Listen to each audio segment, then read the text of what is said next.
अस्सलाम वालेकुम students, welcome to my YouTube channel.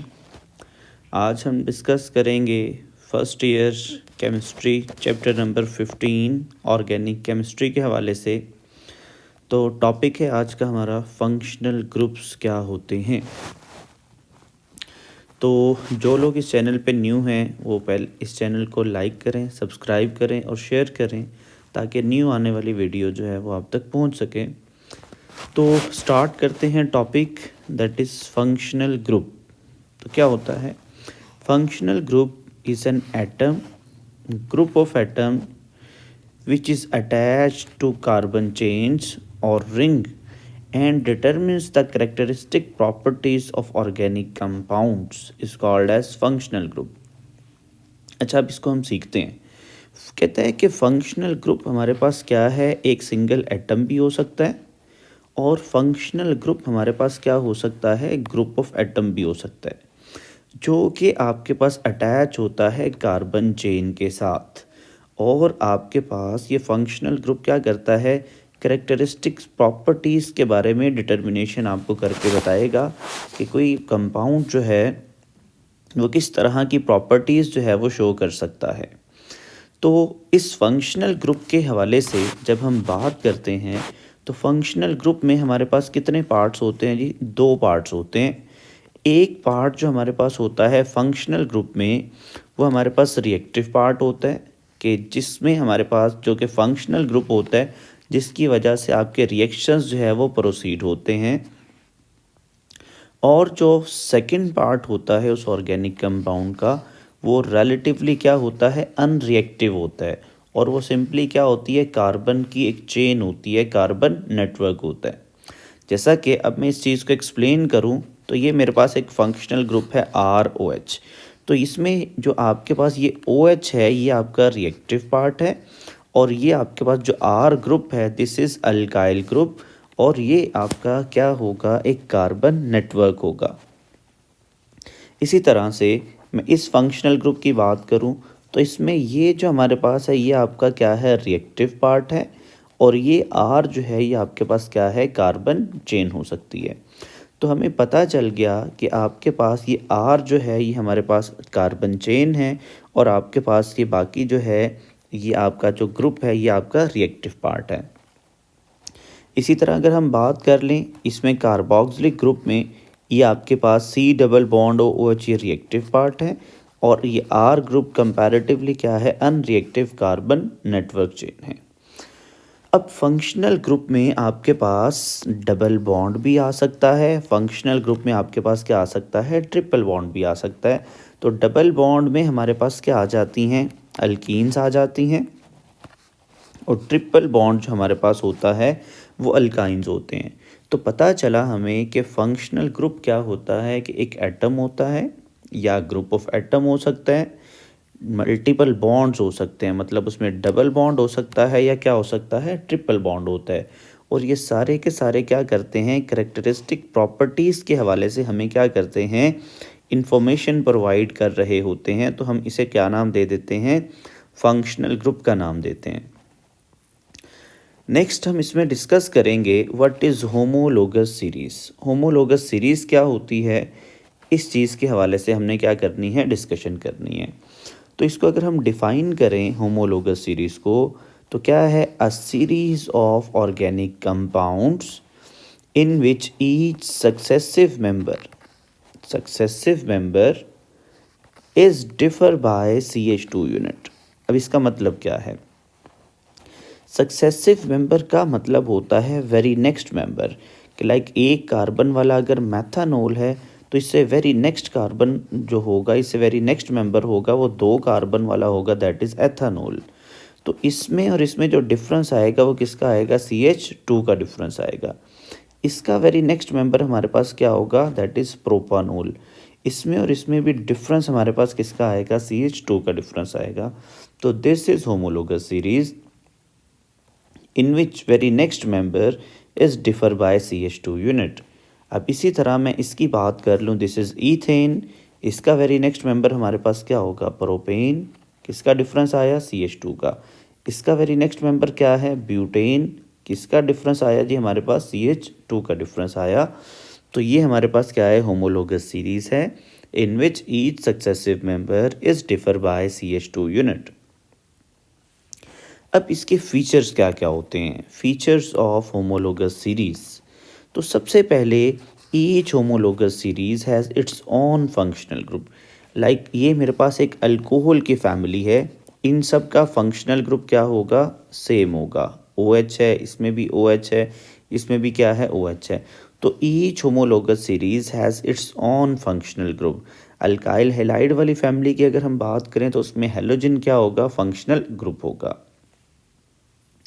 Second point, each member differ by CH2 unit. तो ये बात हम डिस्कस कर चुके हैं कि वेरी नेक्स्ट मेंबर जो हमारे पास होता है उसमें जो डिफरेंस होता है वो किसका डिफरेंस आता है? CH2 का डिफरेंस आता है।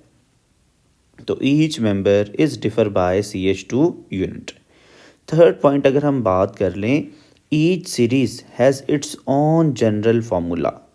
मतलब अगर कोई भी अल्केन का मेंबर होगा उन सब अल्केन्स का जनरल फार्मूला ये वाला होगा।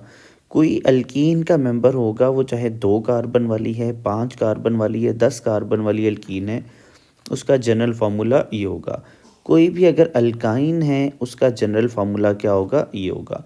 तो होमोलोगस सीरीज जो भी होगी उसका जनरल फार्मूला क्या होगा? सेम होगा। नेक्स्ट पॉइंट है, all members of homologous series have similar chemical properties.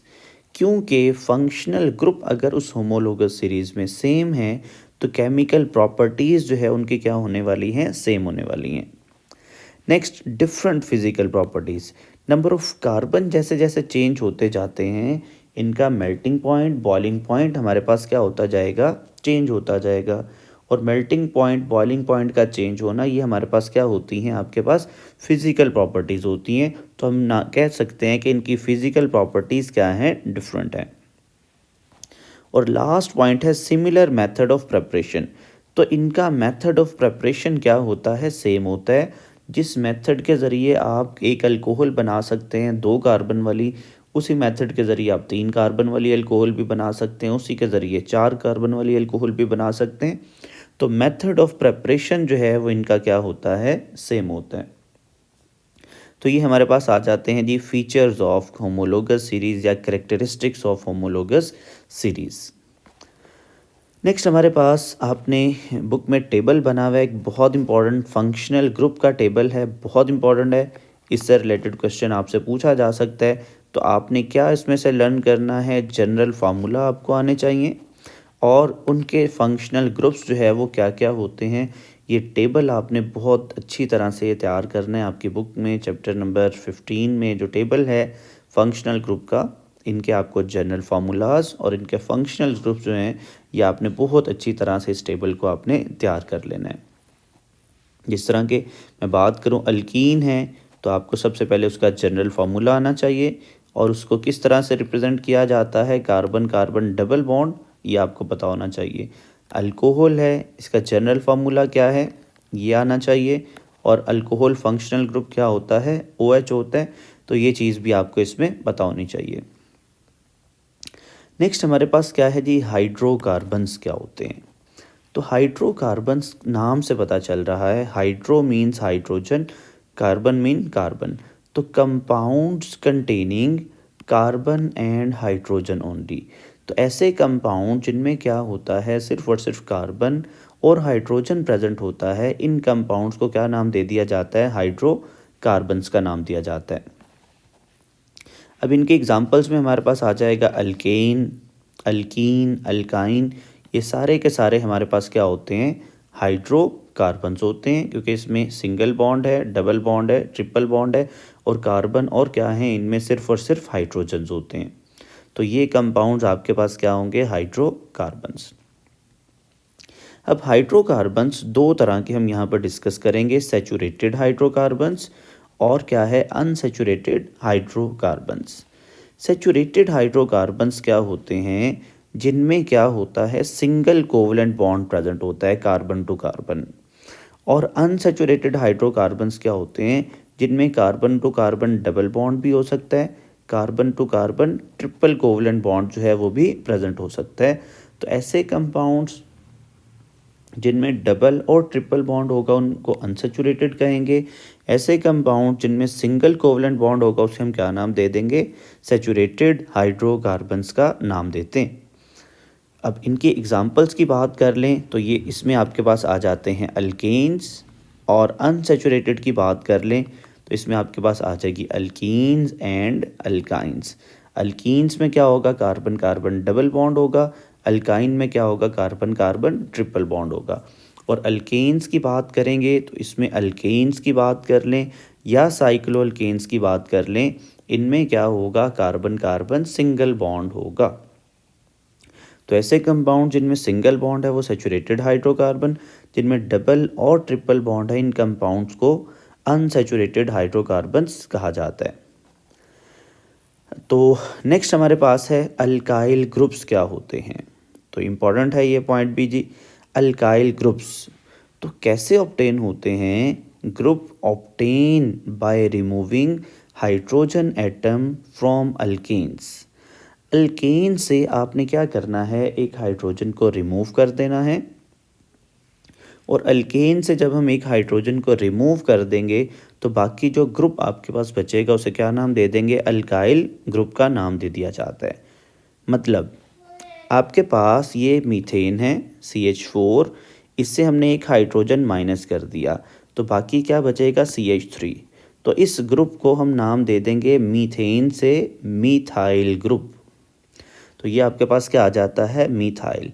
अगर इसी तरह इथेन से एक हाइड्रोजन कम करते तो वो बन जाएगा हमारे पास ईथाइल ग्रुप। इसके बाद ये हमारे पास क्या है जी, प्रोपेन 3 कार्बन वाला, इससे हमने एक हाइड्रोजन को रिमूव कर दिया तो ये हमारे पास बन जाएगा प्रोपाइल ग्रुप। अगर तो आपके पास स्ट्रेट चेन में आपके पास आ रहा है 3 या 3 से ज़्यादा कार्बन स्ट्रेट चेन में आते हैं ना, तो इसके साथ N लिखा जाता है, नॉर्मल चेन, तो इसे कहा जाएगा N प्रोपाइल। क्या कहा जाएगा, N प्रोपाइल। और इसी तरह ये प्रोपेन है।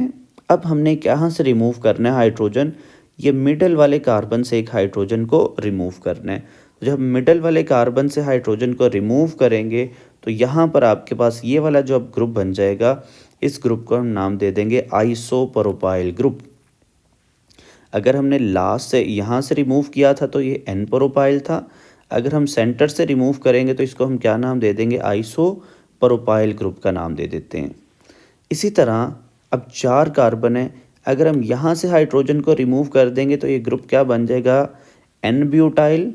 और अगर हम क्या करेंगे, इस वाले कार्बन से हाइड्रोजन, सेकंड वाले कार्बन से हाइड्रोजन को रिमूव कर देंगे तो इस अल्काइल ग्रुप को नाम दे देंगे सेकेंडरी ब्यूटाइल को। क्या नाम दे देंगे, सेकेंडरी ब्यूटाइल। और अगर हमारे पास इस तरह का एक अल्केन हो और हम इसका इस सेंटर वाले कार्बन से एक हाइड्रोजन रिमूव कर दें तो ये वाला जो ग्रुप बनकर आएगा, इस ग्रुप को नाम दिया जा सकता है, this is tertiary butyl group. तो आपको पता चल गया, दिस इज N ब्यूटाइल। अगर हम यहाँ लास्ट से रिमूव कर रहे हैं तो N ब्यूटाइल, अगर हम इस सेकंड कार्बन से रिमूव कर रहे हैं तो दिस इज सेकेंडरी ब्यूटाइल, और अगर हम इस तरह से इस सेंटर वाले कार्बन से एक हाइड्रोजन रिमूव कर रहे हैं तो इसको हम नाम दे देते हैं, दिस इज टर्शरी ब्यूटाइल। तो आपको अल्काइल ग्रुप का कॉन्सेप्ट समझ आ गया कि अगर अल्केन से एक हाइड्रोजन को कम करेंगे तो आपका ग्रुप जो बनेगा अल्काइल ग्रुप बनेगा। अब ये डिपेंड करता है N ब्यूटाइल कब बनेगा, आइसो ब्यूटाइल कब बनेगा, तो किस तरह के आपके पास होंगे तो हमें इसके बारे में पता चल जाता है। इसके बाद नेक्स्ट अगर हम बात करें, नेक्स्ट आ जाता है terminologies of organic reactions. Reactions आपके पास किस तरह के हो सकते हैं, किस टाइप का रिएक्शन आपके पास पॉसिबल हो सकता है। तो नेक्स्ट हमारे पास आ जाता है टाइप ऑफ रिएक्शंस में। तो सबसे पहले टाइप जो हमारे पास आ जाती है, फ्री रेडिकल सब्स्टिट्यूशन रिएक्शंस होते हैं।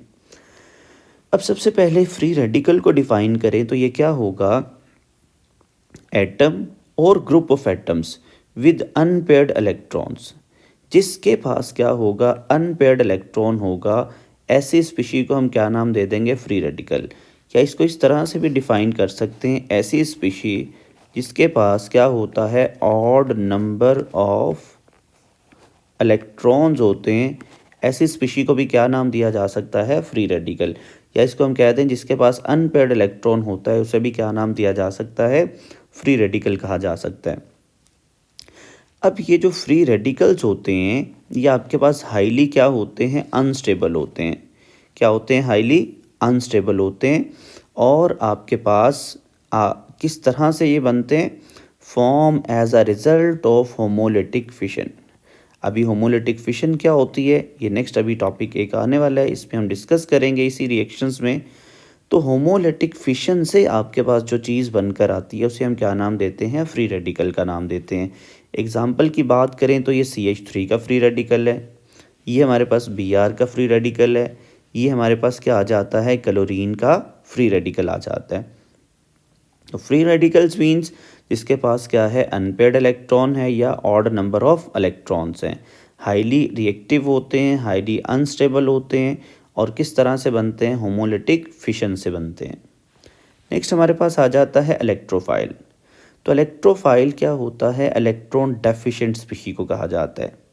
इलेक्ट्रॉन डेफिशिएंट स्पीशी कौन सी होती है, जिसपे ऊपर आपके पास पॉजिटिव चार्ज होता है या जिसके पास क्या होता है, एम्प्टी ऑर्बिटल होता है। और अगर उसके पास पॉजिटिव चार्ज है या एम्प्टी ऑर्बिटल है तो उसमें एबिलिटी होगी वो क्या कर सकती है, इलेक्ट्रॉन पेयर को एक्सेप्ट कर सकती है। तो जो चीज़ इलेक्ट्रॉन पेयर को एक्सेप्ट करती है उस चीज़ को हम नाम दे सकते हैं जी, ये हमारी क्या है, इलेक्ट्रोफाइल है।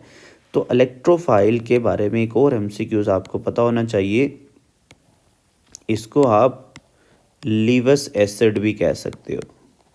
ऐसी स्पीशीज जो आपके पास क्या कर सकती है, इलेक्ट्रॉन पेयर एक्सेप्ट कर सकती है, वो लीवस एसिड होता है। जो इलेक्ट्रॉन पेयर जो है वो डोनेट कर सकती है वो लीवस बेस होता है। तो इलेक्ट्रोफाइल के बारे में हमें बात पता चल गई। नेक्स्ट हमारे पास है न्यूक्लियोफाइल।